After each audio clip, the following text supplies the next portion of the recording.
Halo semuanya, kembali lagi di pembelajaran kali ini. Nah, pada pembelajaran kali ini kita akan belajar terkait dengan simple past tense. Nah, jadi simple past tense ini yaitu adalah kita gunakan untuk menyatakan suatu kejadian atau rutinitas yang terjadi di masa lampau. Nah, ketika kita akan menyatakan atau mengatakan tentang kegiatan atau rutinitas dan lain sebagainya yang bersangkutan dengan masa lalu atau yang terjadi di masa lalu, maka kita gunakan simple past tense ini ya. Nah, kemudian untuk rumusnya. Nah, pada rumus untuk simple past tense itu ada dua rumus ya, rumus verbal dan juga rumus nominal. Seperti apa perbedaannya? Jadi, jika rumus verbal, maka itu kita gunakan terkait dengan kalimat yang biasanya mengandung kata kerja atau verb ya. Kemudian, untuk yang nominal itu kita gunakan kepada kalimat yang tidak mengandung kata kerja seperti ANA atau adjective, noun dan juga adverb. Adjective kata sifat ya dan lain sebagainya seperti itu. Nah, kemudian bagaimana rumusnya langsung kita bahas ya satu persatu supaya mudah untuk dipahami. Nah, untuk kalimat positif, rumusnya yaitu adalah subjek ditambah dengan verb to ditambah objek dan ditambah dengan ANA.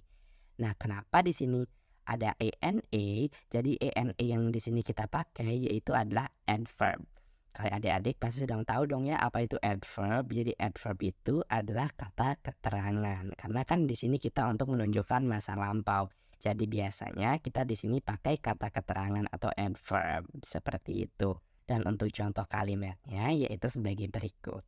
I went to the hospital yesterday. Atau dalam bahasa Indonesia artinya saya pergi ke rumah sakit kemarin. Jadi I sebagai subjek, when itu adalah sebagai verb to dari go to the hospital itu adalah objeknya, kita pergi ke rumah sakit, dan yesterday itu adalah adverb atau kata keterangannya. Nah, jadi simple aja ya ketika adik-adik mau bilang menyatakan tentang hal yang sudah terjadi di masa lalu, adik-adik tinggal pakai verb to aja. Seperti itu ya, misalnya saya belajar kemarin gitu kan, I studied English yesterday gitu ya, atau saya belajar bahasa Inggris kemarin, seperti itu ya. Nah, selanjutnya untuk rumus pada kalimat negatif yaitu subjek ditambah did ditambah not ditambah verb one ditambah objek dan ditambah ANA. Dan untuk contoh kalimatnya sebagai berikut. I did not go to the hospital yesterday. Nah, untuk did not bisa kita singkat ya menjadi didn't. Seperti itu, jadi jika dibaca seperti ini. I didn't go to the hospital yesterday. Atau saya tidak pergi ke rumah sakit kemarin.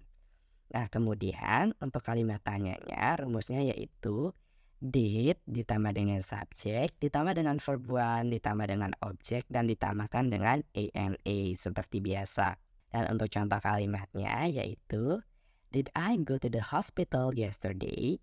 Atau dalam bahasa Indonesia, apakah saya pergi ke rumah sakit kemarin? Seperti itu ya.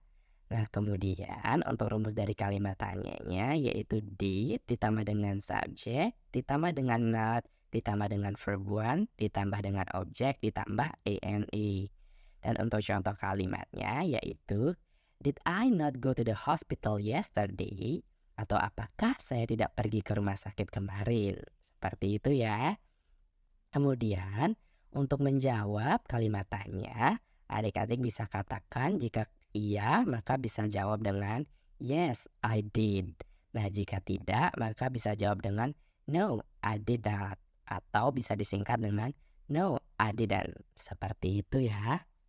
Nah, sekarang kita bahas terkait dengan rumus nominalnya ya adik-adik. Nah, pada rumus nominal ini kita akan pakai ketika kita bertemu dengan kalimat yang tidak memakai kata kerja. Seperti misalnya, dulu saya adalah pelajar. Seperti itu, kan itu tidak ada kata kerjanya ya. Seperti itu, kita langsung aja bahas ya gimana untuk rumusnya.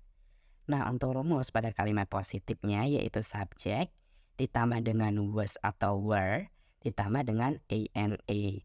Nah, penggunaan was ataupun were ini itu bergantung pada subjeknya ya. Jika subjeknya you, we, they, maka kita pakai were. Dan jika subjeknya I, she, he, it, maka kita pakai was. Nah, dan untuk contoh dari kalimat positifnya yaitu he was a teacher.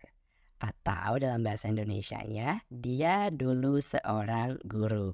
Nah, jadi ketika kita ingin menyatakan tentang hal dahulu, kita bisa gunakan seperti ini ya. Kalau misalnya, dulu saya adalah seorang pelajar. Seperti itu adik-adik bisa bilang dengan I was a student.